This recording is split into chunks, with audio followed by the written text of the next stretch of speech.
భారత్లో సార్వత్రిక ఎన్నికలు స్వేచ్ఛగా జరగలేదు. సజావుగా ఒకవేళ జరుగుంటే కనుక బీజేపీకి 240 సీట్లు దరిదాపుల్లో కూడా వచ్చేవి కావు అంటూ అమెరికా పర్యటనలో ఉన్న రాహుల్ గాంధీ మాట్లాడారు. కామెంట్ చేశారు.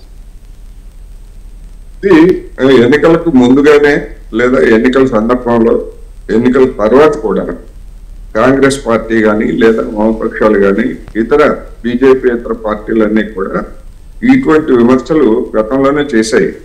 ఇవాళ రాహుల్ గాంధీ అమెరికాలో వెళ్లి చేస్తే అది ఒక వార్త అయింది తప్ప ఈ విమర్శలన్నీ గతంలోనే వచ్చాయి. ఎందుకు అంటే స్వయంగా ప్రధానమంత్రి నరేంద్ర మోడీ గారి మతభావాలని ప్రచారంలోకి తీసుకొచ్చి ఎన్నికల కమిషన్ నిబంధనలకు వ్యతిరేకంగా మాట్లాడుతున్నారు, ప్రసంగాలు చేస్తున్నారని ఫిర్యాదులు చేస్తే ఎన్నికల కమిషన్ పట్టించుకోలేదు.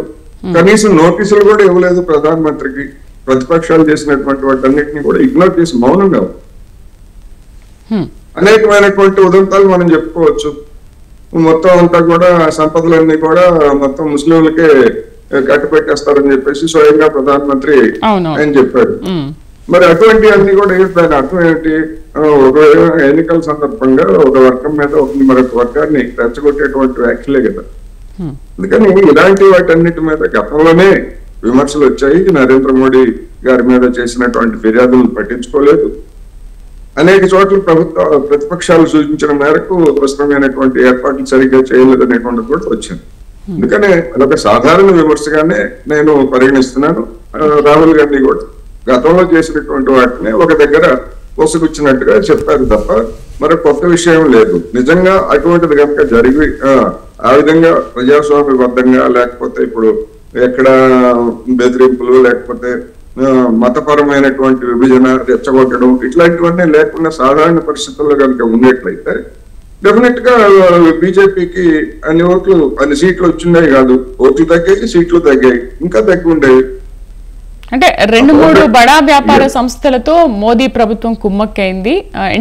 ఎన్నికలకు ముందు ఒక భయం ఉంది, బట్ ఎన్నికల తర్వాత ఆ భయం అనేది పోయింది అని మాట్లాడారు. ఎన్నికల ముందు భయంగా ఉన్నారు, బడా సంస్థలతో కుమ్మక్కైన తర్వాత ఎన్నికల తర్వాత ఆ భయం అనేది పోయింది అని కూడా మాట్లాడారు. అంటే అదానీ అంబానీ అని అనుకోవచ్చు కదా. దాంట్లో అదానీ అంబానీ ఎన్నికలకు ముందు, ఇప్పుడు ఎన్నికల ముందు ఎన్నికల తర్వాత అదానీ సంస్థల మీద కాంగ్రెస్ చేస్తున్నటువంటి విమర్శలు అనేటువంటివి ఎన్నికలకు ముందు కాంగ్రెస్ విమర్శలు చేసింది, వామపక్షాలు కూడా అదేవిధంగా ఇతర పార్టీలు కూడా చేశాయి.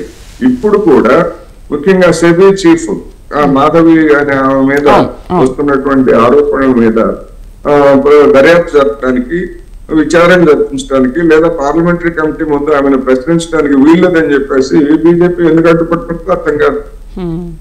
అవేమి నిందితురాలు లేదా ఆమెకేమి ఉరిశిక్ష వేయాలని ఎవరు కోరట్లేదు. ఆమె మీద వచ్చినటువంటి ఆరోపణలకు సంబంధించి పార్లమెంటరీ కమిటీ ముందు ఆమె సంజాయిషి ఇవ్వాలి, ఆమె వివరణ ఇవ్వాలి.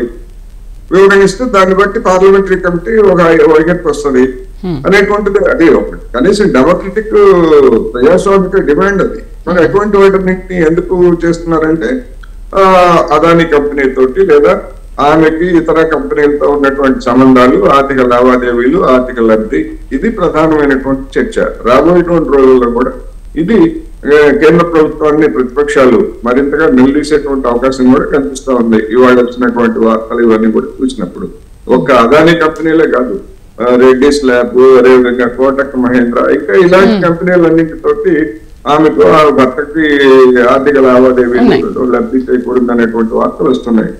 అవన్నీ నిజం కాదనైనా చెప్పాలి కదా. దర్యాప్తు జరిపి ఏదో ఒక ప్రాసెస్ అడ్డగోలుగా ఆమె ప్రశ్నించడానికి వీల్లేదు అని చెప్పేసి అంటే దాని అర్థం ఏంటి?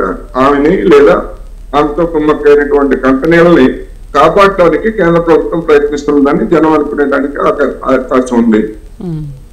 మరి దాని మీద ఏం చేస్తారనేటువంటిది ప్రధానమంత్రి కానీ లేదా కేంద్ర ప్రభుత్వం కానీ ఇంతవరకు నోరు ఉట్టలేదు. అదాని మీదనే నోరు ఉట్టలేదు కేంద్ర ప్రభుత్వం. ఆయనకి ఇంతవరకు క్లీన్ చిట్ ఇవ్వలేదు. ఆయన ఎలాంటి అక్రమాలకు పాల్పడలేదని కేంద్ర ప్రభుత్వం ఇంతవరకు ఏం మాట్లాడలేదు. అలాగని అక్రమాలకు పాల్పడ్డారు, విచారణ జరుపుతున్నామని కూడా చెప్పలేదు కదా.